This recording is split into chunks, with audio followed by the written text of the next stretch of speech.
जन्म कब हुआ था बताओ? 9 मई 1540। कब जन्म हुआ था? कहां पे हुआ? एक बात तो अभी हम थोड़ी देर पहले पढ़ रहे थे कि चित्तौड़गढ़ तब तक नहीं गए थे जब तक कि मावली का युद्ध नहीं हो गया था, और मावली का युद्ध 1540 में हुआ है। तो 1540 से पहले उदय सिंह जी रही कहां पे रहे थे? कुंभलगढ़। तो प्रताप का जन्म भी कहां पर होगा? कुंभलगढ़। स्वाभाविक सी बात है। 1540 में मावली जीतते हैं, मावली जीतने के बाद वो कहां जाते हैं? चित्तौड़। तब तक वो कहां पर बैठे हुए थे? यहीं बैठे। कब हुआ जन्म? 9 मई 1500। तारीख भूल जाओ, खाली सन बोलो। कब हुआ है? 1500। मतलब प्रताप का जन्म कब हो गया? 1500। तो मुझे एक बचपन की कहानी पर बहुत हंसी आती है कि बचपन में कहानी हमें सुनाई गई कि बनवीर ने विक्रमादित्य को मार दिया, और जब वो उदय सिंह को मारने के लिए गया तो पन्ना दहाई ने अपने बेटे चंदन का बलिदान देकर उदय सिंह को बचा लिया। अब कहानी का ट्विस्ट यहां से शुरू होता है। आगे कहानी कहती है कि पन्ना दहाई उदय सिंह को घास फूस की टोकरी में डाल के लेके गई थी, और वो घटना 1536 की है।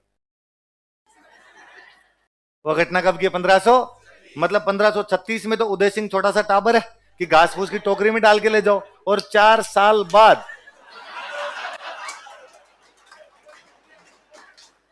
मतलब बायोलॉजी नाम की भी चीज होती होगी। मतलब आपको यू कोई बस आंकड़े थोड़ी दिखाने कि साहब इसका बेटा ये था, ये हो गया। बायोलॉजी भी तो होती है कुछ ना कुछ।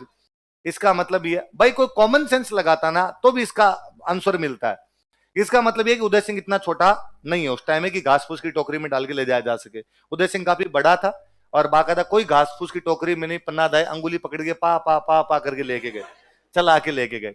अब कोई थोड़ा सा दिमाग लगाता तो पता चलता कि उदय सिंह संगा का बेटा है। किसका बेटा है? सांगा का बेटा ना। कर्मावती के बेटे थे विक्रमादित्य और उदय सिंह। सांगा की खुद की डेथ हो गई 1528 में। कब हो गई? 1500। तो उदय सिंह का जन्म 1528 से तो पहले हुआ। अब यदि 1528 में भी यदि आप जन्म मानते हो ना, तो भी 1536 में उदय सिंह की उम्र 8 साल होती है। कितनी होती है? और 8 साल का टाबर घास फूस की टोकरी में तो नहीं आया, है ना, कॉमन सी बात। पर उदय सिंह का जन्म तो हो गया था 1522 में। उदय सिंह का जन्म कब हो गया था?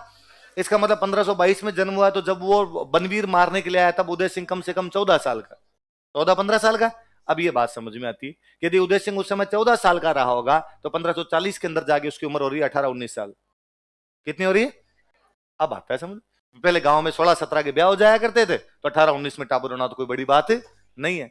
पर जब आपका जो घास फूस की टोकरी में डाल के लेके गया, तो आज के बाद यदि कोई घास फूस की टोकरी वाली कहानी सुनाए तो उसको कहना आगे लिचड़। ढंग से थोड़ा ध्यान तो रख इस बात का कि ये बायोलॉजी चेंज हो जाएगी। फिर प्रताप का जन्म 1540 में कैसे दिखा पाओगे?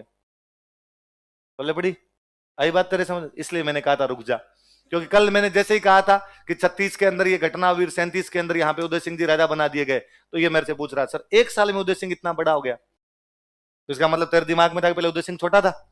ये तो दिमाग में था एक, अब इसके दिमाग में, अपने सबके दिमाग में ही रहता कि वो घास फूस। जबकि आप कल नोटिस करो, मैंने पन्ना दाया वाली पूरी कहानी सुनाई थी, घास फूस का नाम नहीं लिया मैंने। मैं कहीं घास फूस नहीं बोल रहा था, क्योंकि मैं अवेयर था कि घास फूस बोलते ही 1540 में प्रताप का जन्म कैसे करवाएंगे, वहां लपड़ा हो जाएगा अपने। तो पिताजी का नाम क्या था? उदय सिंह। माता जी का नाम क्या था? जयवंता बाई सोनगर। बचपन का नाम क्या था? ये एक और ढंग का झूठ है। प्रताप के बचपन का नाम कोई किक्का नहीं था, प्रताप के बचपन का नाम प्रताप ही था। पर आरपीसी सवाल पूछती है और आपको किक्का ही करके आना है, और आरपीसी 2 नंबर इसी बात पे देती है कि प्रताप के बचपन का नाम क्या था? किक्का, जबकि सफेद झूठ है। पश्चिमी राजस्थान में कोई छोटा बच्चा होता है उसको बोलते हैं गिग्गा। क्या बोलते हैं? अजी मारवाड़ के अंदर छोटा गिगोन गिगलीन गाने आएंगे, गिगा थारो पालनो गड़ा दू सामी साल में, गिगा सोजा महरा लाल। तो गिगा मतलब क्या होता है? छोटा बच्चा। ऐसे कैसे अरावली पर्वतीय प्रदेश के अंदर मेवाड़ साइड में हर छोटा बच्चा किक्का है। हर छोटे बच्चे क्या बोलते हैं? बापा रावल पैदा हुआ था तब भी किक्का था, कुंभा और सांगा पैदा हुए थे तब भी किक्के थे, महाराणा प्रताप का बचपन का नाम भी किक्का था, और आज भी कोई मेवाड़ के अंदर छोटा टाबर पैदा होता है तो उसको क्या बोलते हैं? तो प्रताप के बचपन का नाम किका नहीं है, छोटे बच्चे को ही क्या कहा जाता है? किका। पर अपनी किताबों में लिखना शुरू कर दिया, आरपीसी का सवाल पूछा और आरपीसी मानती हो रे किका। अब आरपीसी यदि मानती हो तो अपने को मानना पड़े।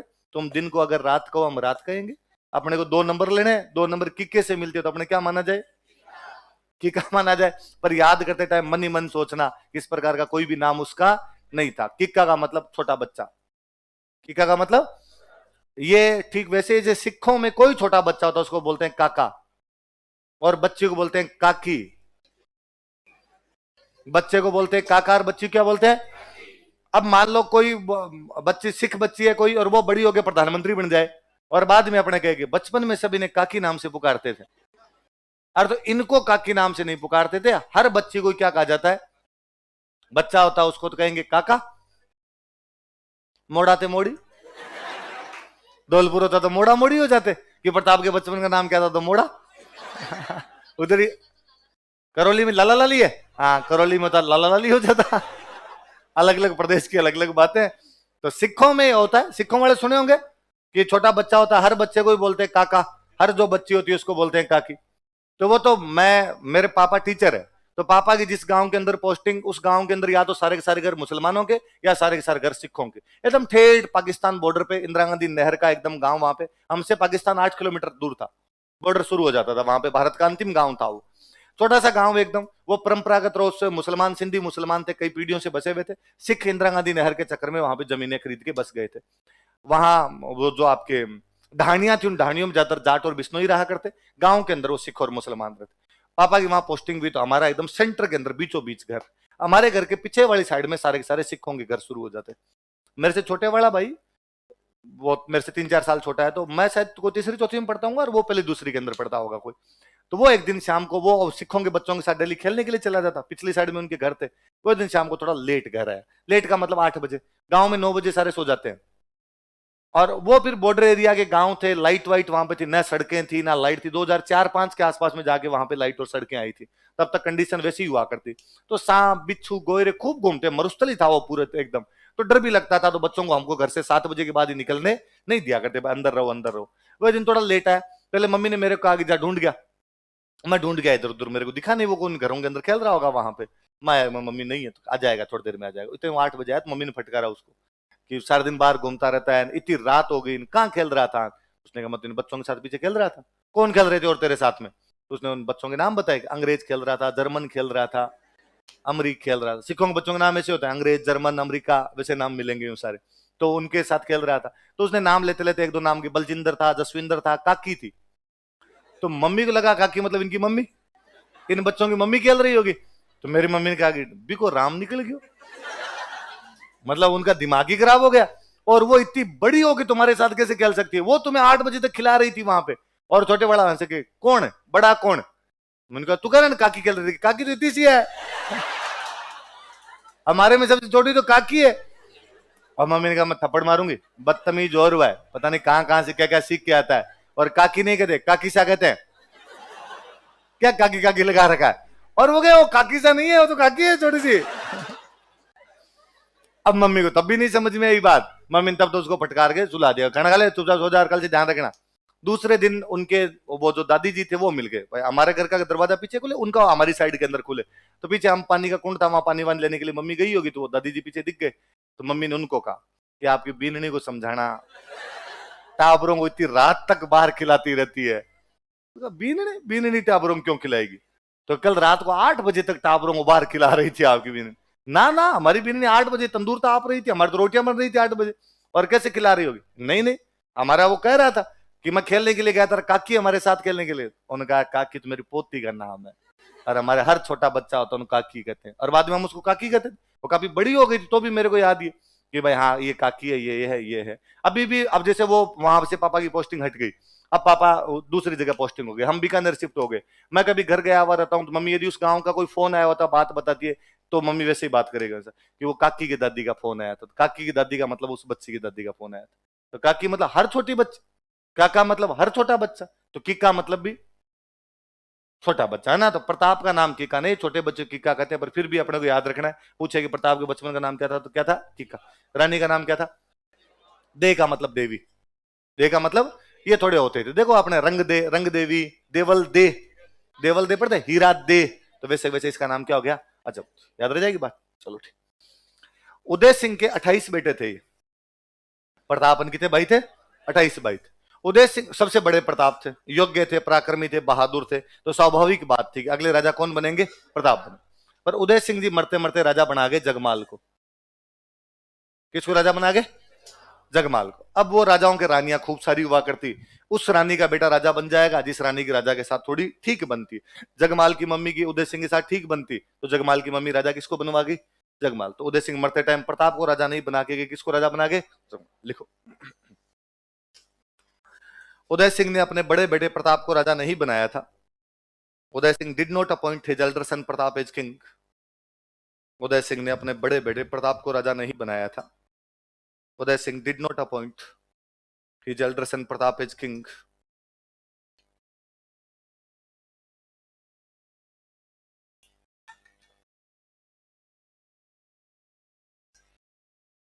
उदय सिंह ने अपने बड़े बेटे प्रताप को राजा नहीं बनाया था। Uday Singh did not appoint his elder son Pratap as king, बल्कि छोटे बेटे जगमाल को राजा बना दिया था। But coronated younger son Jagmal.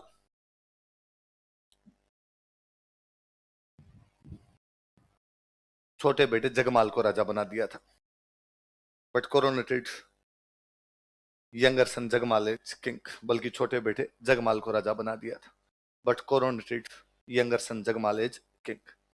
अच्छा, राजाओं के एक रिवाज हुआ करता, जैसे मैं कह रहा हूं भाई महाराणा प्रताप ने 28 भाई थे, तो कौन सा भाई राजा बनेगा? जगमाल। जगमाल राजा बनेगा। तो जो भाई राजा बनेगा वो पिता के अंतिम संस्कार में भाग नहीं लेगा। जो भाई राजा बनेगा वो पिता के अंतिम संस्कार में।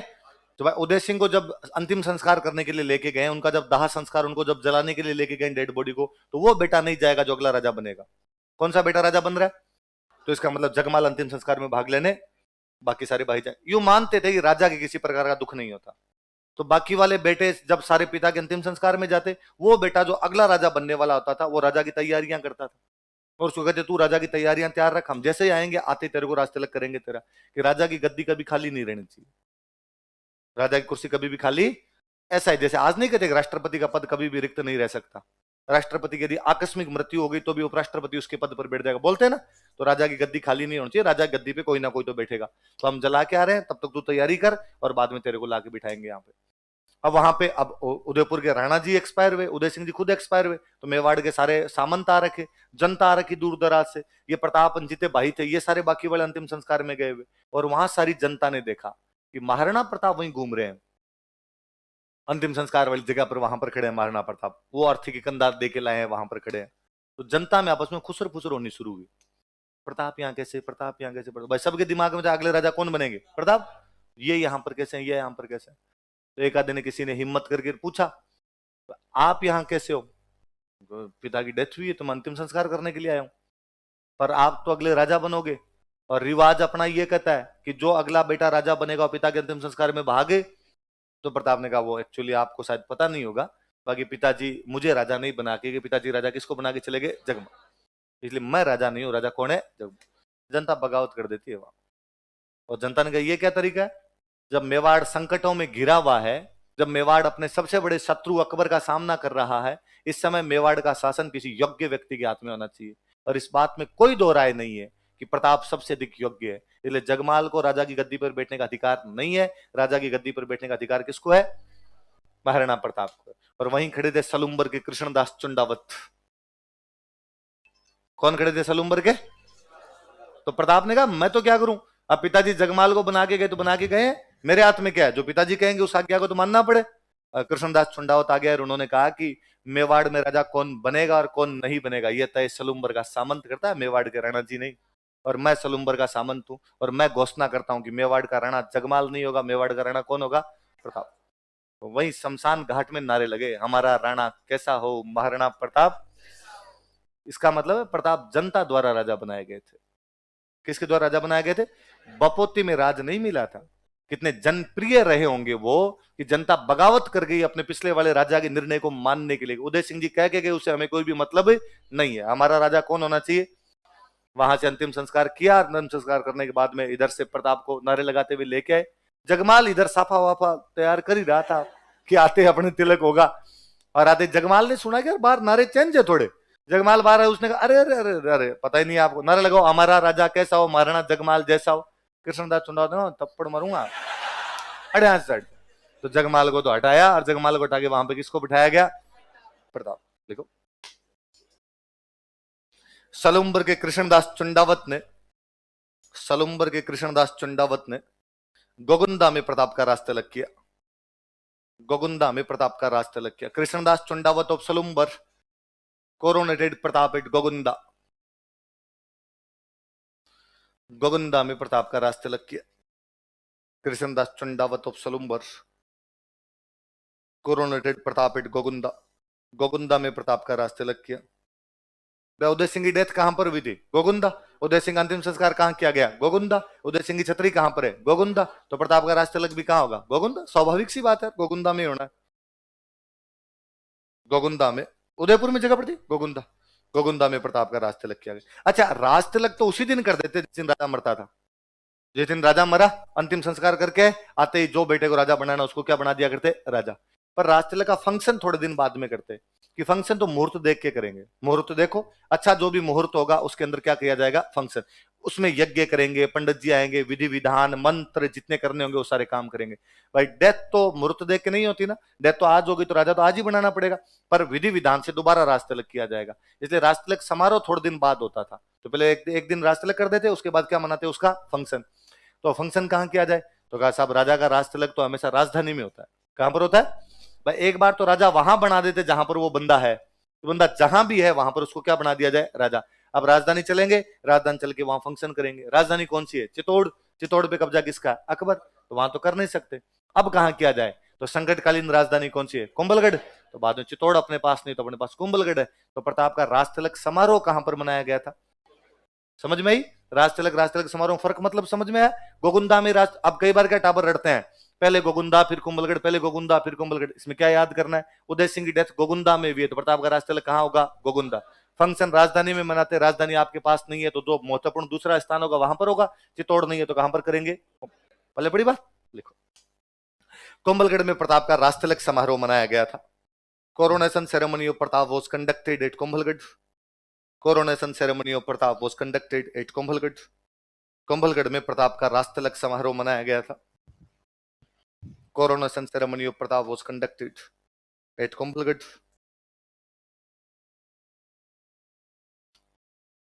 तो कई बार कोई किताब में आप वैसे भी पढ़ लोगे कि पहला राज तिलक कहां पर हुआ? गोगुंदा। और दोबारा राज तिलक कहां पर किया गया? कुंभल। मतलब एक है दोनों चीजों को। आगे बात समझ? अच्छा, राज तिलक समारोह, देखो मैंने एक वर्ड लिखा है समारोह। समारोह मतलब फंक्शन। अच्छा, फंक्शन जब भी करेंगे तो उसमें तो अपने रिश्तेदारों को भी तो बुलाते हैं। आपके घर में कोई फंक्शन होता है, आप अपनी बहन बेटियों को, रिश्तेदारों को, दोस्तों को, सबको बुलाते हो। जैसे मैं और इसको आज के शब्दों में बताऊं कि अशोक गहलोत सीएम बनेंगे, उनका शपथ ग्रहण समारोह है। शपथ ग्रहण समारोह तो अखबार में आएगा कि अशोक गहलोत के शपथ ग्रहण समारोह में भाग लेने के लिए कांग्रेस के केंद्रीय स्तर के नेता राहुल गांधी फलाने फलाने फलाने आएंगे, तथा साथ ही पंजाब के मुख्यमंत्री चरणजीत सिंह चन्नी, हरियाणा के पूर्व मुख्यमंत्री भूपेंद्र सिंह हुड्डा, गुजरात के विपक्ष के नेता शक्ति सिंह गोहिल भी भाग लेंगे। इसका मतलब आस पड़ोस वाले अपने दोस्तों को तो बुलाया सब। हम कई बार पढ़ते हैं कि साहब अमेरिका में जो बाइडेन राष्ट्रपति बने, प्रधानमंत्री मोदी ने उन्हें मैसेज करके शुभकामना दी या फोन करके उनको शुभकामना दी। आज भी करते हैं, तो आस पड़ोस के राजाओं को बुलाते। इन दिनों मारवाड़ में एक राजा थे चंद्रसेन। कौन राजा थे? तो चंद्रसेन इस फंक्शन में भाग लेने के लिए आए थे। लिखो, मारवाड़ के चंद्रसेन ने राज तिलक समारोह में भाग लिया था। Chandrasen of Marwar joint this coronation ceremony. Marwar के चंद्रसेन ने इस राज तिलक समारोह में भाग लिया था। Chandrasen of Marwar joint this coronation ceremony, इस राज तिलक समारोह में भाग लिया था।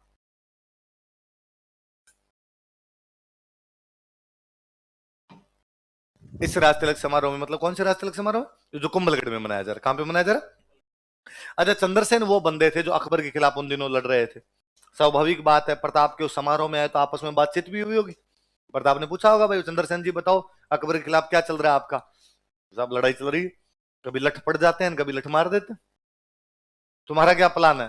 प्रताप ने कहा मेरा भी कुछ ऐसा प्लान है। कहा शाबाश, यही करना है आपने और कुछ ही नहीं करना है। तो इधर अकबर को पता चला कि यार मेवाड़ में राजा चेंज हो गया। मेवाड़ में पहले राजा कौन थे? उदय सिंह जी। लेकिन उदय सिंह जी ने अकबर की अधीनता स्वीकार नहीं। तुझे लगा यार नया लड़का बना है, अभी से प्रेशर बना लिया जाए, यंग बंदा बना है तो क्यों ना अपनी बात समझ जाए, लड़ाई नहीं करे, लड़ाई की जगह पे क्या कर ले? संधि कर ले, तो ठीक है। तो अकबर ने प्रताप को समझाने के लिए 4 दूत भेजे। कितने दूत भेजे? कौन कौन 4 बंदे हैं, नाम बताओ। देखिए, जलाल खान कोरची, मान सिंह, भगवंत दास और तोडरमल। दोबारा बोलो नाम एक बार। मान सिंह, भगवंत दास। कोरची तो 72 में आ गया। 72 में प्रताप राजा बनते हैं और 72 के अंदर ही कोरची बातचीत करने के लिए आ गया। बाकी तीनों कब आए? 73। एक साल में तीनों ही आ गए थे, जून में, सितंबर में, दिसंबर में तीनों ही आ गए थे। कोर्ची कब आगे चला गया था आपका 1500। कोर्ची बातचीत करने में बहुत अच्छा बंदा था, दूत ही था अकबर का, ये बातचीत के काम ही किया करता। जैसे प्रताप इधर राजा बने तो अकबर ने कोर्ची कहा, कोर्ची अपनी तरफ से तू जा, एक तो बधाई संदेश दे के आ जा। आसपास में कोई राजा बनते, भले दुश्मन हो तो भी बधाई संदेश तो भेजा करते थे, बधाई संदेश तो भेजो। इमरान खान उधर पीएम बनेगा, भले ही अपनी नहीं बनती है तो भी इधर से बधाई संदेश जाते हैं। इधर से मोदी जी बनाया तो इमरान खान उधर से क्या भेजेंगे, बधाई संदेश। एक नॉर्मल शिष्टाचार होता है, सामान्य शिष्टाचार होता है, उसका पालन सारे करते हैं। कर्टसी है, उस कर्टसी का पालन कर लिया जाए। तो अकबर ने कहा कि भाई तुम अपनी तरफ से बधाई भी दे के आ जाना और अपनी तरफ से बातचीत भी करके आ जाना। तो कोर्ची ने कहा साहब ठीक है। तो कोर्ची यहाँ पर आया महाराणा प्रताप से मिलने के लिए, गुलदस्ता लेके आया, साथ में बुके लेके आया। जब बादशाह अकबर की तरफ से आपको बधाइयां खूब सारी, आप नए नए राजा बने हो, थैंक यू सर। वो एक बात और करनी थी आपसे। कौन सी सर? वही प्लान है कोई आपका? प्रताप ने कहा छोटा मोटा कोई प्लान, थोड़ी बहुत कोई दिमाग में हो, आगे चल के संधि करने की जिम दिमाग में आप करने, तो क्या प्लान है आपका? उसने कहा वही जो पापा के और दादाजी का था। उदय सिंह ने लड़ाई की थी पूरी जिंदगी, संगा ने क्या की थी? लड़ाई। क्यों सर लड़ाइयां क्यों चाहते हो आप, संधि क्यों नहीं करना चाहते? परंपरा, प्रतिष्ठा, अनुशासन, परिवार की परंपरा, ये सिस्टम है। लड़ाइयां करनी है मुगलों से तो हम भी क्या करेंगे, लड़ाइयां करेंगे। जलाल खान ने कहा सर फिर भी हो मूड में तो मैसेज कर देना, कार्ड दे के जा रहा हूं मैं आपको। कहा नहीं नहीं कोई मूड में नहीं, कार्ड तू तेरे पास ही रख। कोर्ची यहां से गया, कोर्ची ने जाके अकबर को साफ साफ समझा दिया कि प्रताप किसी भी सूरत में मानने के लिए तैयार है। अकबर बादशाह आदमी था, समझदार आदमी था। अकबर लगा यार राजस्थान का बंदा है तो क्यों ना किसी राजस्थान के बंदे को भेजा जाए, यंग लड़का है इसलिए क्यों ना किसी यंग को भेजा जाए, तो क्या पता बात बन जाए। अकबर के दरबार में अपने आमेर के राजकुमार हुआ करते मान सिंह। आमेर के राजकुमार कौन थे?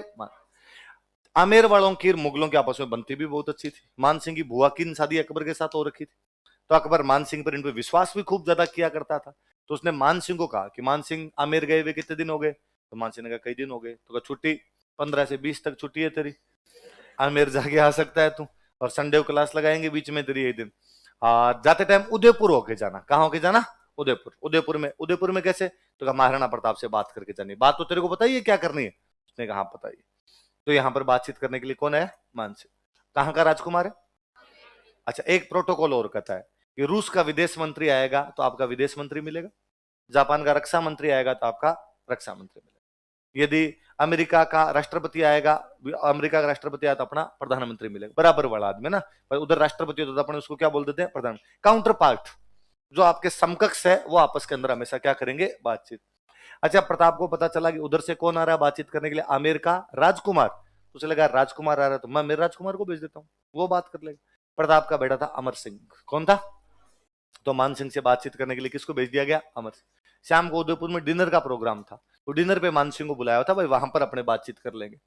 तो वहां पर एक तो मान सिंह जल्दी आ गए, अमर सिंह वहां पे लेट पहुंचा, अमर सिंह गया नहीं वहां पे। तो मान सिंह को वैसे भी गुस्सा था, होना उल्टा चाहिए कि मेहमान लेट आता है, मेजबान जल्दी पहुंच जाता है। यहाँ पर गेस्ट आके बैठ गया था, होस्ट अभी तक आया हुआ नहीं था। तो मान सिंह थोड़ा गुस्से के अंदर था, इतने में अमर सिंह कहीं से डोलता डोलता आया। और अमर सिंह भी एकदम वैसे यूं गांव में नहीं कहते बोचरडा, है ना, थोड़ा बोचरडा टाइप का वैसा था, बदमाश था। तो सामने आगे बैठा एकदम, दूर से मान सिंह को क्या अंकल नमस्ते, है ना। वाईफाई चरण स्पर्श नहीं करते आजकल लड़के करने लग गए ना। हाँ पहले चरण स्पर्श का मतलब होता था कि बाकायदा आप पैर छुओगे, पैर पूरे 90 डिग्री झुक के, और आपको पैर छूने पड़ते डोकरों।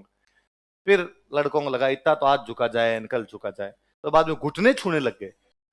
बंदा यूं खड़ा है तो घुटनों की जगह हाथ लगाते।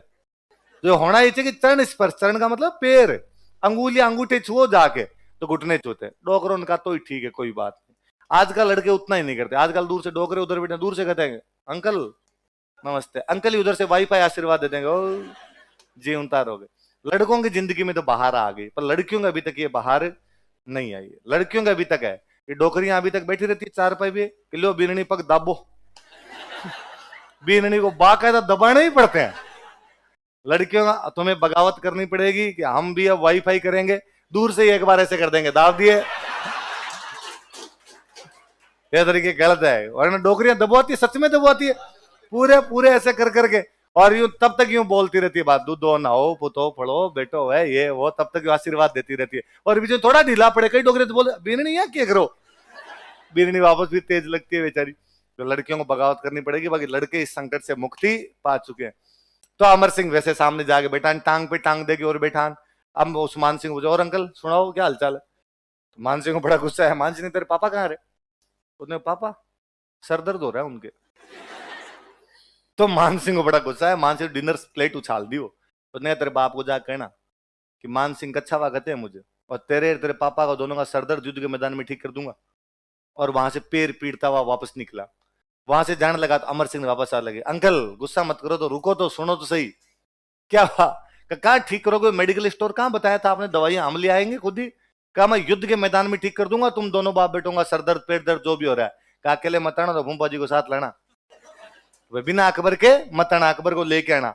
तो मान सिंह और गुस्से के अंदर, मान सिंह और पैर पटकता हुआ आगे बढ़ा। उसने, अंकल लास्ट बात, एक बात और सुन जाओ। अब क्या है तेरे कि हमारे एक जगह पड़ती है पाली में सोजत, हाँ तो क्या करूं, वहां की मेहंदी बहुत अच्छी मिलती है, तो कि उसको जीआई टैग मिला हुआ, हाँ तो करना क्या कि बुआ जी के लिए ले जाओ।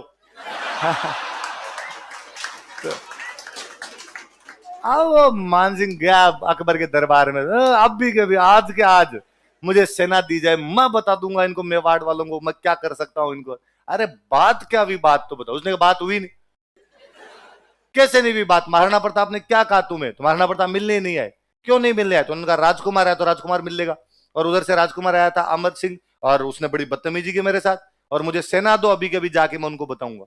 अकबर समझदार आदमी था, अकबर की बात समझे और बात सही है कि जब राजकुमार जाएगा तो राजकुमार ही मिलेगा, राजा जाएगा तो राजा मिलेगा। तो उसने भगवान दास जी की तरफ देखा, भगवान दास जी आमेर के राजा थे, मान सिंह के जो पिताजी थे उनका नाम क्या था, और ये आमेर के क्या थे, राजा। तो उसने भगवान दास जी की तरफ देखा, भगवान दास जी ने समझ गया, साहब चला जाऊंगा, मतलब आ गया समझ में। और अकबर ने अपने बंदों को कहा कि मान सिंह को साइड में ले जाओ थोड़ा, जून का महीना है, गर्मी चढ़ गई, माउंटेन ड्यू पिलाओ थोड़ी। तो इस बार बातचीत करने के लिए कौन है, भगवान दास जी है। भगवान दास जी यार, भगवान दास जी है तो महाराणा प्रताप मिले। भगवान दास जी ने समझाया, ऊंच नीच समझाई पूरी की पूरी, वह संधि कर लेनी चाहिए, कुछ ही नहीं पड़ा हुआ है, लड़ाइयों में क्या करोगे। तो प्रताप ने उनको एक सिंपल सी बात की कि देखिए भगवान दास जी, आज के 50 साल पहले मेवाड़ बहुत स्ट्रांग पोजीशन के अंदर हुआ करता था, और मेरे दादाजी सांगा, अकबर के दादाजी बाबर के खिलाफ बयाना और खानवा के अंदर भिड़ गए थे। हार जीत का रिजल्ट जो रहे हो, लेकिन हम लड़े थे, और पूरा राजस्थान हमारे झंडे के नीचे लड़ा था। इवन आपके दादाजी पृथ्वीराज हमारी तरफ से लड़ते हुए वीर गति को प्राप्त हुए थे। अब हमारी स्थिति उतनी अच्छी नहीं है, पर आमेर बहुत अच्छी कंडीशन के अंदर है। आप एक काम कीजिए भगवान दास जी, आप मुगलों के खिलाफ लड़ाई का ऐलान कर दीजिए, महाराणा प्रताप आपके झंडे के नीचे लड़ लेगा, लेकिन मुगलों के झंडे के नीचे तो नहीं लड़ेगा। भगवान दास जी का, देख प्रताप, तेरे दादाजी ने उस समय खानवा के अंदर कई सारे मरवा दिए थे, मैं ऐसे पंगे के अंदर फंसना नहीं चाहता। तो उसने कहा फिर घर जाओ, तो फिर पंचायती करने आते ही क्यों, कभी बेटा पंचायती करता है, कभी बाप पंचायती करता है, रवाना हो फिर यहाँ से। अकबर को जाका भाई वो मारने के लिए तैयार नहीं है। अकबर ने एक लास्ट अटेम्प्ट लिया, और एक बंदा और भेजते हैं। इस बार उसने अपने निर्मला सीतारमन को भेजा। अकबर के जो वित्त मंत्री थे उनका नाम क्या था, टोडरमल जी का। टोडरमल जी आप समझाओ जाओ। टोडरमल जी आए, टोडरमल जी ने आगे प्रताप का, देख प्रताप, मैं तो तेरा भला चाहने वाला आदमी हूँ, सीधी सीधी बात यह, घर की सी बात यह है कि अकबर के पास में अथाह धन है, अथाह, मैं उसका वित्त मंत्री हूं, मैं जानता हूं कितने पैसे हैं। वो 100 साल भी लड़ाई करेगा तो भी उसके पैसे खत्म होंगे नहीं। तुम यार छोटी रियासत है, इतने सालों से लड़ रहे हो, इतने रुपए कहां से लाओगे, इससे अच्छा है तुम क्या कर लो, संधि कर लो। प्रताप ने टोडरमल जी कहा, टोडरमल जी आराम से नाश्ता पानी करो, जितने दिन रुकना है आपको उतने दिन रुको, किसी भी प्रकार की टेंशन नहीं आएगी, और जब जाओ तब जाके अकबर को कह देना कि युद्ध की तैयारियां शुरू कर दे, हमने तैयारियां कर रखी है। और वो बीच में आप क्या कर रहे थे कि रुपए कहां से लाओगे, तो मेवाड़ के भामाशाह मरे नहीं है, रुपए कहीं से आ जाएंगे। तो 4 दूत आए थे, चारों को प्रताप ने क्या लौटा दिया था, बेरंग। चारों से उसने संधि का प्रस्ताव स्वीकार, इसका मतलब प्रताप स्वाभिमानी है। कैसे राजा है, स्वाभिमानी।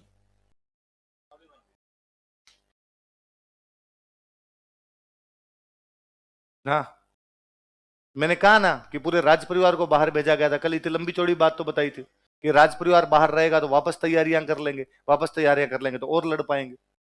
कल तो मैंने बताया था पूरा। हाँ, तो रणनीति नाम की कोई चीज होती है ना, कि आधे लोग अंदर रह के लड़ेंगे, आधे लोग बाहर जाके लड़ेंगे, तो बाहर जाके लड़ने वालों में भी तो कोई होना चाहिए। मान लो उस दिन वहां लड़ते वहां खत्म ही हो जाता तो आज पढ़ते, ये 25 साल का संघर्ष हो पाता है ना। अभी 1 महीने बाद में तुम्हें कहा जाए कि 1 महीने बाद प्री का एग्जाम है और ये एग्जाम देना है, एक तुम्हें कहा जाए कि साल भर की कोचिंग के बाद एग्जाम देना है, तुम चाहोगे कि साल भर की कोचिंग के बाद दिया जाए, इसमें क्यों शहीद हूं, इसमें मेरी तैयारी नहीं है। बोले बड़ी बात, वेरी गुड, शाबाश। तो कौन कौन 4 आदमी आए थे बताओ देखे? जलाल खान, कोरची, मान सिंह। जब बातचीत के सारे रास्ते बंद हो गए, अब क्या किया जाए? अब तो युद्ध ही होगा। तो इतिहास का विश्व प्रसिद्ध युद्ध हुआ था हल्दी घाटी। तो लिखो हल्दी घाटी का युद्ध। भाई तब तक सारे डिसीजन उदय सिंह जी ले रहे थे, तो उनके भी तो कोई डिसीजन रहे होंगे। मेवाड़ में सबसे पहला महाराणा है जिसने इतनी बुद्धिमानी दिखाई थी, उदय सिंह जी, कि सेना को 2 भागों में बांट दिया जाए।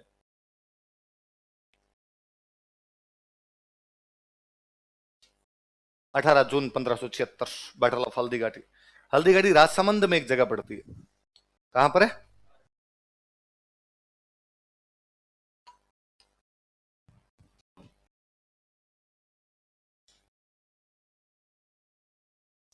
18 जून 1500।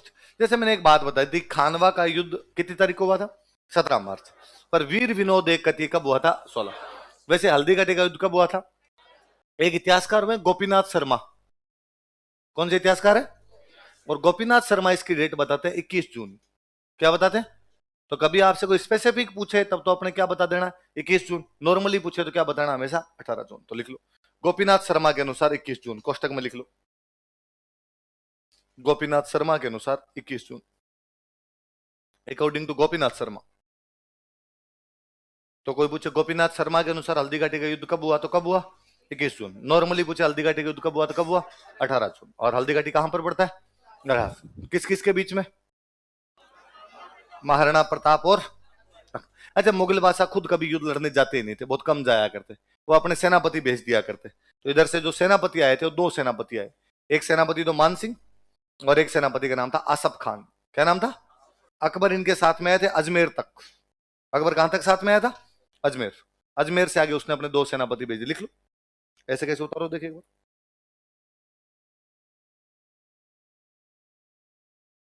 मान सिंह और आसफ खान।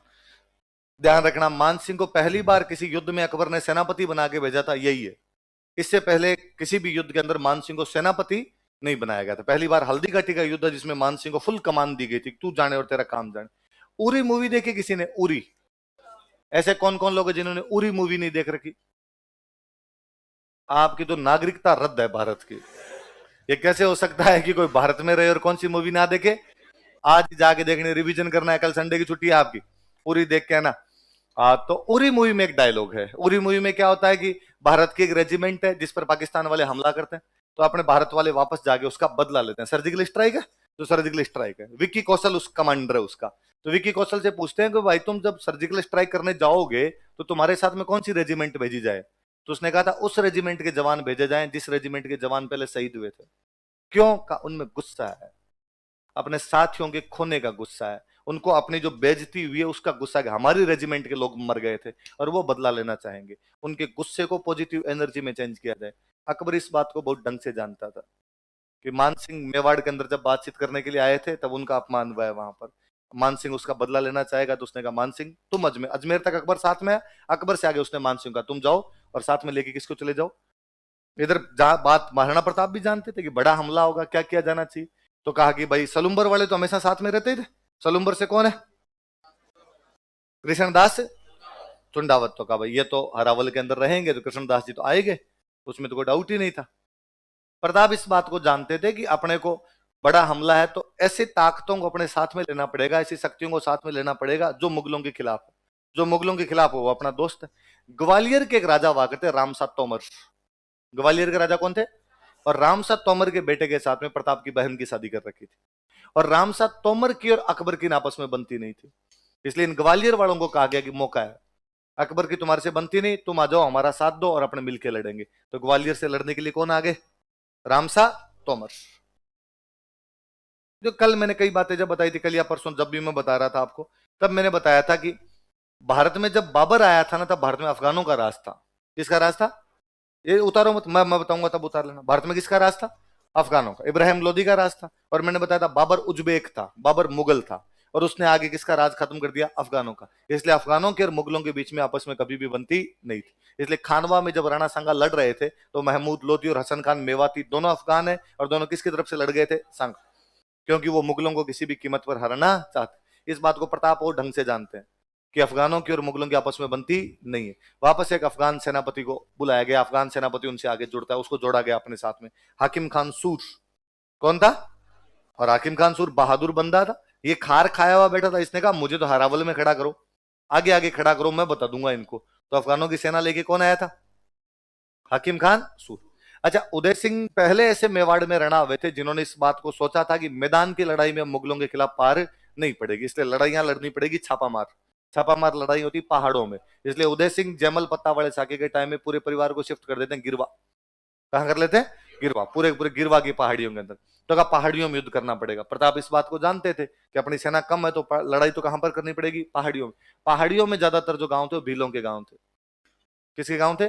भील बहुत अच्छे तीरंदाज होते हैं, तीर कमान हमेशा अपने साथ में लेके घूमते थे। प्रताप को लगा क्यों ना इनको अपने साथ के अंदर जोड़ा जाए, इसलिए भीलों की सेना लेके आए थे राणा पुंजा। कौन लेके आए थे? तो अफगानों की सेना लेके कौन है? हाकिम खान सूर। भीलों की सेना लेके कौन है? ग्वालियर से सेना लेके कौन है? मेवाड़ की सेना का सेनापति हमेशा ही कौन होता था? कृष्णदास चंडावत। और अपने राजा महाराजा खुद युद्ध लड़ते ही थे, तो प्रताप तो युद्ध के अंदर भाग ले रहे थे। अब उतार लो। उधर से अकबर खुद नहीं आया था, अकबर की तरफ से दो सेनापति आए थे। कौन कौन थे? मान सिंह और आसफ खान।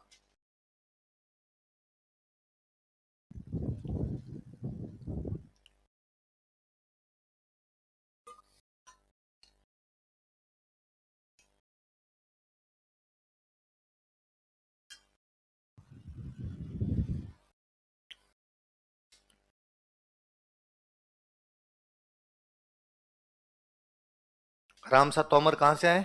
ग्वालियर। हकीम खान सूर कौन सी सेना लेके? अफगान आर्मी। राणा पुंजा कौन सी आर्मी लेके? भील आर्मी। और कृष्णदास चंडावत तो सलुम्बर वाले हैं।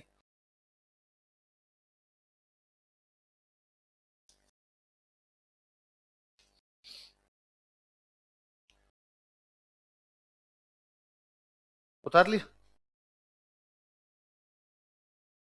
ठीक है ना। मेवाड़ में दो पहाड़ियां हैं, एक तरफ गोगुंदा के पहाड़ पड़ते हैं, एक तरफ पहाड़ है खमनोर के। कौन से पहाड़? एक तरफ गोगुंदा, एक तरफ कौन से? खमनोर। इनके बीच के एक दर्रा है, जिस दर्रे का नाम है हल्दी घाटी। तो पहाड़ियों के बीच का जो स्थान होता है दर्रा बोलते हो, पास जो दर्रा होता है, तो हल्दी घाटी एक दर्रा है। कौन कौन सी पहाड़ियां पड़ती है पास में? एक तरफ गोगुंदा लगी, एक तरफ कौन सी पहाड़ियां लगी? खमनोर। मेवाड़ वाले जानते थे कि अपने मैदान के अंदर सीधे सीधे जाके लड़ेंगे तो मैदान में हमेशा वही सेना जीतेगी जिनकी संख्या ज्यादा है। मुगलों की संख्या ज्यादा थी, इनकी संख्या ये आधे थे लगभग मुगलों से। तो मुगलों की संख्या ज्यादा पड़ेगी, अपनी संख्या कम पड़ेगी और अपने जीत पाएंगे नहीं। इससे अच्छा है अपने पहाड़ियों के अंदर रहते हैं। और पहाड़ियों में कभी भी पूरी सेना एक साथ आ नहीं सकती। पहाड़ियों में सेना को रुक रुक के टुकड़ियों के अंदर रहना पड़ेगा, रास्ते नहीं होते पहाड़ियों में आने के। और टुकड़ियों में जब आएगी तो जैसे जैसे टुकड़ी आएगी वैसे वैसे मारेंगे। तो ये पहले से अपनी पोजीशन लेके तैयार बैठते हैं हल्दी घाटी के अंदर। उधर से मुगलों ने जैसे ही प्रवेश किया, मानसिंह की आर्मी ने इन्होंने जैसे ही प्रवेश किया, ये शुरुआत के अंदर इतने भयंकर टूट के पड़ते हैं मेवाड़ वाले कि मुगलों का एक इतिहासकार खुद युद्ध में था, वो उस मुगलों के साथ में लड़ रहा था, बदायूनी। कौन लड़ रहा था? और बदायूनी अपनी किताब के अंदर लिखता है कि मेवाड़ का शुरुआती हमला इतना भयंकर था कि हम बनास नदी के पास पास 16 मील पैदल भागे थे। वो तब पीछे भागना पड़ा, इतना भयंकर हमला कर दिया था इन लोगों ने। बदायूनी और लिखता है, बदायूनी थोड़ा कट्टर मुसलमान टाइप का बंदा था। तो कहते हैं बदायूनी जब वहां से आ रही थी सेना, तो बदायूनी ने कहा कि मैं जाऊंगा लड़ने के लिए, मैं जाऊंगा लड़ने। लोगों ने कहा किताब विताब लिखने वाला आदमी, तू राइटर था, वहां तलवारें चलती है, क्या करेगा? पेन चला अपने यहाँ पर बैठ के। तो उसने कहा नहीं, वहां जब हिंदुओं का खून बहेगा तो अपनी दाढ़ी की लगाऊंगा। मैं हिंदुओं के खून से अपनी दाढ़ी लाल करना चाहता हूँ, काफिरों के खून से दाढ़ी रंगना चाहता हूँ। तो कहा हाँ फिर चल ले, खून तो खूब सारा बहेगा, दाढ़ी लाल पीली जो करनी हो वो करना तेरी वहां। तो बदायूनी कहता है कि मैं पीछे खड़ा था, शुरुआत में जब हमला हुआ, मेवाड़ वालों ने जब मारना शुरू किया तो हमारी सेना वापस भागने लगी। तो हमारी सेना भी मेरी तरफ आ रही है और मेवाड़ वाले उनके पीछे आ रहे हैं। तो मेरे ये नहीं समझ में तीर चलाऊं किस पे? हमारे वाले भी इधर ही भाग रहे हैं। मान लो अब मैं इधर आपकी तरफ भागता हूं, मेरे पीछे कोई आदमी भागेगा तो मेरा मुंह भी आपकी तरफ, उसका मुंह भी आपकी तरफ। तो आपको समझ में नहीं आ रहा अपना बंदा कौन दूसरा बंदा कौन, खूब सारे जब लोग हो जाए। तो उसने कहा मेरे तो समझ में नहीं आ रहा था कि तीर किस पे चलाया जाए किस पे नहीं चलाया जाए। मैंने पास में नकीब खान खड़ा था, नकीब खान से पूछा कि नकीब खान तीर किस पे चलाऊं? तो नकीब खान ने कहा आंखें बंद करके तीर चला, दोनों तरफ से मरेंगे हिंदू ही। क्योंकि शुरुआत में जो आर्मी लगी थी वो मान सिंह वाली आर्मी थी, आमेर वालों की आर्मी थी। तो वापस भी दौड़ रहे हैं तो आमेर वाले, उनका पीछा कर रहे हैं तो वो मेवाड़ वाले। तो उसने कहा तो तीर चला। तो बदायूं ने कहता मैंने तो आंखें बंद करके कई देर तीर चलाए, पर इतने में तो हमारे तक ही पहुंच गए। वो पहुंच गए तो फिर मैंने भी चप्पलें हाथ में ही ली, मैं भी वापस ही दौड़ा पीछे। पीछे एक और पीछे की तरफ सेना यूं टुकड़ियों में खड़ी रहती, काफी लंबा चौड़ा यूं काफिला चला करता था। पीछे एक फौजी खड़ा था, उस फौजी का नाम था मिहत्तर खां। फौजी का नाम क्या था? और इस बेचारे ने जब देखा कि यार दौड़ रही है अपनी सेना, तो ये बेचारा पीछे जोर से ढोल पीटता है, जोर जोर से बोलता है पीछे, अरे कि भागो मत, अकबर खुद आ गया, अजमेर से निकल गया, रास्ते में अकबर आ रहा है, अकबर आ रहा है। तो सैनिकों में थोड़ा सा जोश आया। एक तो डर लगता है कि भाग के जाएंगे तो बादशाह कहेगा यार भाग के आगे तो रुके। फिर थोड़ा जोश भी आता है कि और सेना आ रही है, थोड़ी देर लड़ेंगे, तब तक अपने को पीछे से कवर मिल जाएगा, सहायता मिल जाएगी। तो सैनिकों ने रुक के लड़ना शुरू किया था। तो कोई पूछेगा कि किसने मैदान में अकबर के आने की झूठी सूचनाएं दी थी? मिहत्तर खां नामक मुगल सैनिक ने, ए मुगल सोल्जर नेम्ड मिहत्तर खां, मिहत्तर खां नामक मुगल सैनिक ने, ए मुगल सोल्जर नेम्ड मिहत्तर खां, मिहत्तर खां नामक मुगल सैनिक ने, मुगल सोल्जर नेम्ड मिहत्तर खां, मिहत्तर खां नामक मुगल सैनिक ने युद्ध में अकबर के आने की झूठी सूचना दी थी। युद्ध में अकबर के आने की झूठी सूचना दी थी। Pass the wrong information about arrival of Akbar in battle, pass the wrong information about arrival of Akbar in battle. युद्ध में अकबर के आने की झूठी सूचना दी थी। Pass the wrong information about arrival of Akbar in battle. युद्ध में अकबर के आने की झूठी सूचना दी थी। किसने? मिहत्तर खान नाम के सैनिक ने।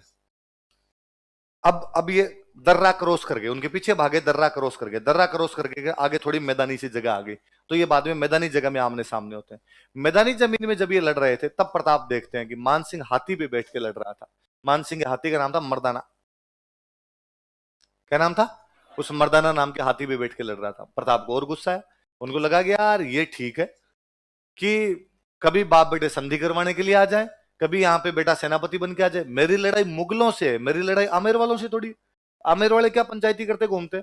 और उनको गुस्सा है और उन्होंने अपना चेतक एकदम हाथी के पास ही लेके, हालांकि मान सिंह के चारों तरफ सिक्योरिटी लगी हुई थी, पर उन सिक्योरिटी को काटते कूटते चेतक को एकदम पास ही ले गए।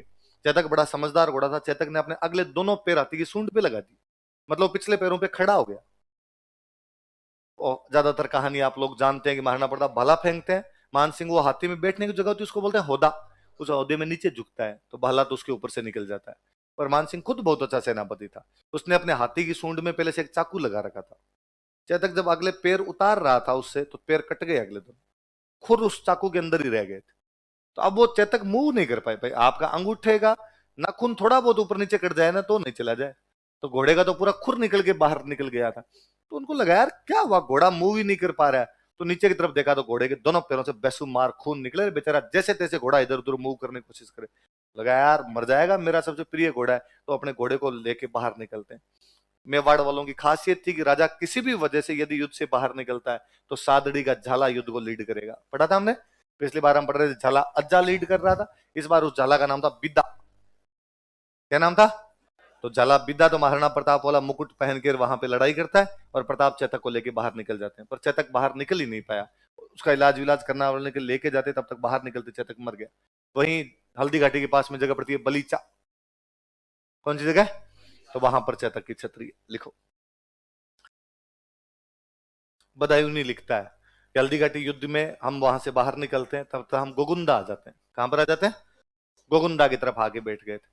लेकिन हमें मेवाड़ियों का इतना डर लग रहा था कि रात को जब हम गोगुंदा में सोए तो हमें लगा कि मेवाड़ी रात को अटैक करेंगे और रात को अटैक करके अपने को मार देंगे। तो हमने हमारे चारों तरफ दीवार बनाई थी और रात को पूरी रात पहरे लगा लगा के काटी थी कि रात रात कैसे न कैसे करके कट जाए।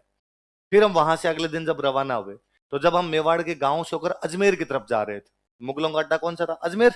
बादशाह कहां पर बैठा हुआ आपका? अजमेर। तो जब हम अजमेर की तरफ जा रहे थे, तो रास्ते में भीलों ने हमें इतना परेशान किया जिसकी हद नहीं थी।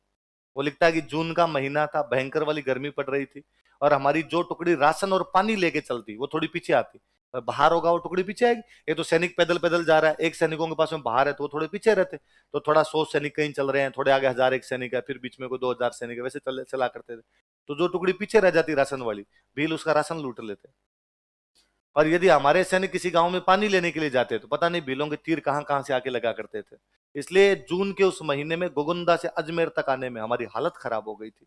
जैसे तैसे अल्लाह का नाम लेके हमने गोगुंदा से अजमेर तक का रास्ता तय किया था। बादशाह के सामने पहुंचे। बादशाह ने जाते ही पूछा कि पकड़ लाए प्रताप को? तुम कहा नहीं। तो हरा दिया? तो नहीं। तो मार दिया? तो नहीं। तो उसने संधि कर ली? नहीं। क्या सोच कर आए थे? सुल्तान खुश होगा, इनाम देगा। और कहा सर वो, उसने कहा मान सिंह आसफ खान आज के बाद मेरे दरबार में दिखे ना टांगे तोड़ूंगा दोनों, दिखाई मत अरे सर बात तो सुनो, उसने थप्पड़ मारूंगा भगा यहाँ से। उसने दोनों का दरबार में आना बंद करवा दिया था। किस किस का? देखो, अकबर ने मान सिंह तथा आसफ खान का दरबार में आना बंद करवा दिया। अकबर बैंड एंट्री ऑफ मान Singh and Asaf Khan in his court. Akbar ने मान सिंह तथा आसफ खान का दरबार में आना बंद करवा दिया। अकबर बैंड एंट्री ऑफ मान Singh and Asaf Khan in his court.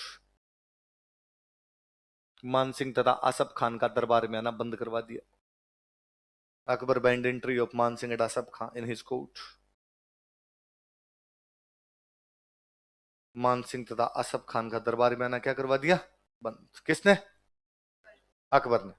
और अकबर ने कहा मैं बताता हूं तुम्हें कैसे पकड़ा जाता है। मैं जाऊंगा अभी और अभी के अभी प्रताप को पकड़ के लाऊंगा तुम्हारे सामने। तो 1576 के लास्ट में अकबर खुद अटैक कर देता है। अकबर खुद मेवाड़ आ गया था, इसका मतलब है हल्दी घाटी वाले युद्ध में अकबर को भयंकर ही नुकसान हुआ है। वो चिड़चिड़ा है और वो जैसे तैसे करके प्रताप सिंह क्या लेना चाहता है? बदला लेना चाहता है। लिखो, लाइन चेंज कर लेना। 1576 ईस्वी में इन 1576 एडी, 1576 ईस्वी में इन 1576 एडी अकबर स्वयं मेवाड़ पर आक्रमण कर देता है।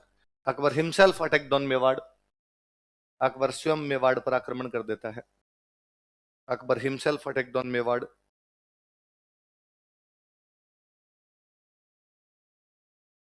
लेकिन प्रतापन ये इस बार पहले से तैयार थे, ये पहाड़ियों में अपनी पोजीशन लेके बैठे हुए थे। मुगलों ने पहाड़ियों में कई दिन तक इधर उधर ढूंढने का प्रयास किया लेकिन वो मिले नहीं, उनके अड्डे नहीं मिलते थे इनको। मुगल सैनिक बेचारे डली शाम को आ गया, अकबर कहते नहीं पार पड़ी साहब, क्या कारण है, तुम क्यों नहीं ढूंढ पा रहे हो प्रताप को? उनका साहब हम मुगल हैं, गूगल थोड़ी है, हमें क्या पता यार कहाँ है पहाड़ों के अंदर। पहाड़ों में अकेले रह जाते हैं, कहीं पूरी सेना जा नहीं पाती, अकेले रह जाते हैं, भील कूटते हैं, पता नहीं कहां कहां से इनके तीर आने लग जाते हैं। हर गांव के अंदर दुश्मन भरे बैठे हैं, जनता जनता अपना विरोध कर रही है। तो अकबर को समझ में आ गया कि पहाड़ों के अंदर पार, तो अकबर उदयपुर पे कब्जा करता है। कहां पे कब्जा करता है? मैदान, मैदान खाली कर दिए थे। मतलब ये उदय सिंह और प्रताप वाले टाइम की रणनीति तो मुझे लगता है यूं वॉर स्ट्रेटेजी के रूप में पढ़ाई जानी चाहिए कि प्रताप ने मेवाड़ के जितने गांव थे वो सारे खाली करवाए, एक भी बंदा किसी भी गांव के अंदर नहीं रहेगा, सारे के सारे पहाड़ों के अंदर शिफ्ट हो जाओ। क्यों? क्या यदि गांव के अंदर रहोगे किसी के अंदर तो मुगल गांव के अंदर आके बच्चों को और महिलाओं को उठाएंगे, और यदि मुगल बच्चों को और महिलाओं को गांव के अंदर आके उठाएंगे तो इन महिलाओं और बच्चों को छुड़ाने के लिए सेना को बाहर आना पड़ेगा। पर सेना जीतेगी तभी जब सेना ज्यादा होगी, सेना मुगलों की ज्यादा होगी तो हार जाएंगे, इसलिए रहो ही मत। फिर दूसरा, मैदान में रहोगे तो खेती करोगे, खेती करोगे तो मुगल आएंगे वो अनाज उठा के ले जाएंगे तुम्हारा। इससे अच्छा है तुम यहां रहो ही मत, तुम पहाड़ों के अंदर आ जाओ, ताकि मुगल जब आए तो मुगलों को पूरे मेवाड़ में कहीं से अनाज ना मिले। तो फिर मुगलों को अनाज कहां से मंगाना पड़ेगा? अजमेर, और अजमेर वाले पूरे रास्ते पे भीलों के गांव है, इधर देख लेंगे अपने किधर से अनाज आता है किधर से नहीं आता है, इसलिए मुगलों की सप्लाई रोक देंगे। मुगलों की सप्लाई रुक जाएगी तो मुगल ज्यादा टाइम तक अंदर यहाँ पे रह ही नहीं पाएंगे। तो कहते हैं एक किसी से वो कोई वो किसान था और उसको मुगलों ने पटाया, यार सब्जी तो उगा दे, कि राशन आटा तो फिर भी लेके आ गए साथ में, पर सब्जियां तो कितनी की लेके आए और बिना सब्जियों के खाएं क्या यहाँ पर बैठे बैठे। तो उसने कहा मैं सब्जियां तो उगा दूं आपके लिए, लेकिन मारेगा प्रताप आगे मुझे। और घोषणा कर रहे कि एक भी आदमी मुगलों का काम करता हुआ पाया गया सर कलम कर दिया जाएगा, आज्ञा का उल्लंघन करने पर व्यक्ति को मृत्युदंड और कुछ भी नहीं। तो मुगलों का रीता क्या डरता है, हमारे पास में रह के खेती करेगा, यहां प्रताप की औकात नहीं कि आ सके। तो उदयपुर पे कब्जा कर रखा अकबर ने, और वहां पास के एकदम एक खेत के अंदर और एक किसान सब्जियां उगाई उनके लिए। प्रताप को लगा ये बात गलत है, ये बाकी किसानों को दूसरों को पता चलेगा कि जब यार उसको तुम कुछ ही नहीं कहते तो हमें यहाँ पे दुख देने के लिए क्यों ला रखा है, हमें यहाँ पे क्यों बिठा रखा, हम भी बाहर मैदान के अंदर जाके रहेंगे आराम से। एक दिन 50-60 लोगों की टुकड़ी आक्रमण करती है, उस किसान को मार देती है। ये संदेश था कि नहीं साहब आज्ञा का उल्लंघन नहीं, सारे पहाड़ों के अंदर हो तो सारे पहाड़ों के अंदर हो। तो अकबर खूब ढूंढ ढांड के यहाँ से थक थुका के, गांव मिले नहीं उसे, गांव में कोई बंदा नहीं मिला, गांव में अनाज नहीं मिले, प्रताप नहीं मिले, तो चुपचाप यहाँ से उदयपुर पे कब्जा करता है। फिर वागड़ चला जाता है। किधर चला जाता है? उदयपुर का नाम बदल कर देता मोहम्मदाबाद। क्या कर देता? लिखो, अकबर ने उदयपुर पर अधिकार कर लिया। अकबर कैप्चर्ड उदयपुर। अकबर ने उदयपुर पर अधिकार कर लिया। अकबर कैप्चर्ड उदयपुर तथा इसका नाम बदलकर मोहम्मदाबाद कर दिया, and renamed it as Mohammadabad. तथा इसका नाम बदलकर मोहम्मदाबाद कर दिया and renamed it as Mohammadabad.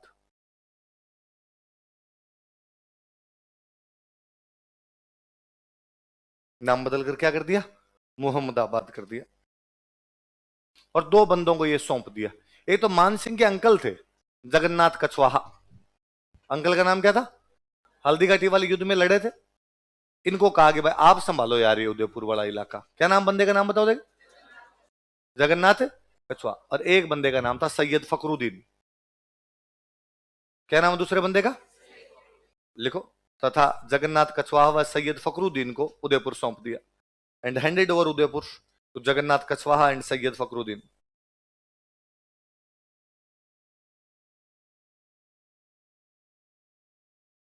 Jagannath Kachhwaha व सैयद फखरुद्दीन को उदयपुर सौंप दिया and handed over Udaipur to Jagannath Kachhwaha and Syed Fakhruddin. तुम पढ़, सब बजाएगा। अभी क्यों लोड ले इतना? जगन्नाथ कछवाहा और सैयद फखरुद्दीन को उदयपुर सौंप दिया। तो उदयपुर किसको सौंप के गए थे? नाम देखो देखे दो जने, जगन्नाथ कछवाहा और सैयद फखरुद्दीन। जगन्नाथ कछवाहा मान सिंह अंकल, ये हल्दी घाटी वाला लड़ चुके थे, मेवाड़ का एक्सपीरियंस भी था, आप संभालो। और अकबर खुद किधर चला जाता है? वागड़। देखो अकबर वागड़ की तरफ चला गया। ये लाइन आगे अपने काम आएगी, उतारो। अकबर वागड़ की तरफ चला गया। Akbar moved to Vagad. अकबर वागड़ की तरफ चला गया। अकबर किधर चला जाता है? वो सेम बात देखो। अकबर ने जब 1568 में चित्तौड़ पर हमला किया था तो चित्तौड़ जीत लिया था, लेकिन उदय सिंह ने अधीनता स्वीकार नहीं। तो उसे समझ में आया कि यार उदय सिंह के सहयोगियों को पटा ले, और उदय सिंह के सहयोगियों की संख्या कम कर देंगे तो मेवाड़ अपने आप झुक जाएगा। इसलिए उसने बूंदी पर अटैक करके सुरजन को अपनी तरफ कर लिया था और रणथंभौर के किले पर भी कब्जा कर लिया। इस बार फिर उसको लगा कि यार प्रताप ना हाथ तो नहीं आ रही है लोग, तो अपने को नुकसान हो रहा है, तो क्या किया जाए? तो प्रताप के सहयोगी कौन कौन है पता लगाओ। तो पता चला प्रताप के सहयोगी बांसवाड़ा डूंगरपुर है। सहयोगी कौन है? तो बांसवाड़ा डूंगरपुर पर हमले किए जाए। तो इस बार अकबर यहां से क्षेत्र में जब उसकी पार नहीं पड़ी तो उदयपुर पे कब्जा किया। उदयपुर पे कब्जा करके वो गया बांसवाड़ा। बांसवाड़ा का राजा था प्रताप सिंह। कौन था? और अकबर ने जाके कहा कि तू बड़ा महाराणा प्रताप की सहायता करता है और मैं आक्रमण करूंगा। और जैसे अकबर ने प्रताप सिंह पर आक्रमण किया, प्रताप सिंह सरेंडर कर दिया। उसने सर आज के बाद हम महाराणा प्रताप की कोई भी सहायता नहीं करेंगे, हम तो आपके साथ संधि करने के लिए तैयार। अकबर ने कहा शाबाश, वेरी गुड, ये होती है बात। अकबर ने अगला अटैक किया डूंगरपुर। डूंगरपुर के राजा थे आस्करण। कौन थे? आस्करण ने सरेंडर किया। जब गलती हो गई, आइंदा से हम महाराणा प्रताप की कोई भी सहायता नहीं करेंगे, हम तो आपकी तरफ है। तो कौन सी दो रियासतें तोड़ी? बांसवाड़ा और डूंगरपुर। अकबर संधि करके यहां से जैसे दिल्ली की तरफ गया, बांसवाड़ा डूंगरपुर ने कहा मजाक कर रहे थे। मतलब बांसवाड़ा डूंगरपुर संधि करके बाद में भी प्रताप की सहायता करते हैं। इस बार इनकी रणनीतियां गजब की रणनीतियां हैं कि इनको पता था कि यदि अकबर और बांसवाड़ा लड़े तो बांसवाड़ा वाले मर जाएंगे, थोड़ी सी फौज अकबर मार के चला जाएगा, डूंगरपुर वालों को मार के चले जाएंगे, इसलिए लड़ाई नहीं करनी।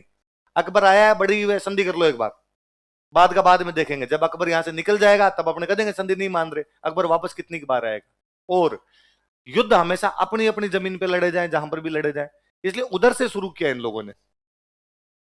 यहां पर आपका बांसवाड़ा, डूंगरपुर, मेवाड़, मारवाड़, जालोर, सिरोही, ईडर, ये सब मुगलों से लड़े हैं एक ही टाइम में, सेम टाइम के अंदर। पूरी बाउंड्री लॉक कर दी थी मुगलों के लिए। यहां लड़ रहा है आपका प्रताप सिंह, यहां लड़ रहा है आपका आस्करण, यहां लड़ रहे हैं आपके महाराणा प्रताप, यहां चंद्रसेन, जालोर में ताज खान, ये अफगान था, अफगानों की मुगलों की बनती नहीं। सिरोही में सुल्तान, दत्तानी का युद्ध याद है? ईडर के अंदर नारायण दास। नारायण दास महाराणा प्रताप के ससुर जी है। महाराणा प्रताप की एक शादी ईडर हो रखी है। सारे के सारे लड़ रहे हैं मुगलों से, पर एक जगह आके नहीं लड़ेंगे, सब अपने अपने इलाकों के अंदर लड़ो। क्योंकि एक जगह लड़ेंगे तो मुगलों की आर्मी बहुत बड़ी है, एक जगह मरमुरा जाएंगे जैसे खानवा के अंदर हुए थे, इसलिए एक जगह आना ही नहीं है। इसलिए प्रताप जब मेवाड़ पर हमला करे तो प्रताप अकबर जब मेवाड़ पर हमला करे तो अकबर का पूरा ध्यान कहां पर है? मेवाड़। उन्हीं दिनों अकबर के पास समाचार आता कि चंद्रसेन ने मारवाड़ में बगावत कर दी और मुगलों के कैंप उड़ा दिए। तो मुगलों का ध्यान अब किधर जाएगा? मारवाड़ की तरफ। मुगलों का ध्यान मारवाड़ की तरफ गया तो मेवाड़ वालों को थोड़ी शांति मिलेगी। इतने में समाचार आया था कि साहब ताज खान ने जालोर के अंदर कैंप उड़ा लिए। इतने में समाचार आया कि साहब दत्तानी में तो सारे ही मार दिए, कोई बचा ही नहीं तुम्हारा। इसलिए मुगल गिर गए थे। ये पूरा लॉक हुआ था, पूरा का पूरा सिस्टम लॉक करके रख दिया था। तो इनकी रणनीतियां हैं गजब वाली। पहाड़ों में रहेंगे, मैदान में किसी को रहने नहीं देंगे, सप्लाई तोड़ेंगे, भीलों को शामिल करेंगे, अलग अलग लड़ेंगे, सीधा युद्ध नहीं लड़ेंगे, छापामारी लड़ेंगे, सीधा आ गए तो संधि कर लेंगे एक बार, फिर वापस लड़ लेंगे। 2 कदम हटना, 4 कदम बढ़ना, वो सब सीख गए थे। वो जो सामरिक कमजोरियां उजागर हो गई थी ना, वो ढकी थी सारी। अब है ही नहीं, कमजोरी है ही नहीं। लो अब जिस प्रकार से तुम लड़ते हो वैसे लड़ लेंगे। पहले इनके लिए, राजस्थान वालों के लिए लड़ाई का मतलब था आमने सामने की लड़ाई। और लड़ाई में था या तो मर जाएंगे और या अगले को मार दें, इसके अलावा कुछ था, या तो जीतेंगे या क्या हो जाएगा, मर जाएंगे। इस बार इनका सिस्टम था कि ना ना ना, मरना है ही नहीं, रहना तो जिंदा ही है। और जिंदा रहेंगे तभी तो अगले को मारेंगे, जिंदा ही नहीं रहेंगे, मर जाएंगे साके में, सारे के सारे काम आ जाएंगे, तो अगला युद्ध ही कौन लड़ेगा। तो ना 25 साल लड़े, लगातार संघर्ष किए। इसलिए मैं अगली वाली क्लास के अंदर बताऊंगा कि मुगलों ने 1585 के बाद में राजस्थान पे अटैक करने बंद कर दिए थे। कि मुगलों के बहुत अच्छे से समझ में आ गया था कि यार मिल गए सारे के सारे, और कोई भी इनके अंदर टूटने के लिए तैयार है नहीं है। कि भाई डूंगरपुर मासोड़ा को तोड़ा और अकबर के निकलते ही दोनों मुकर गए कि हम लड़ेंगे।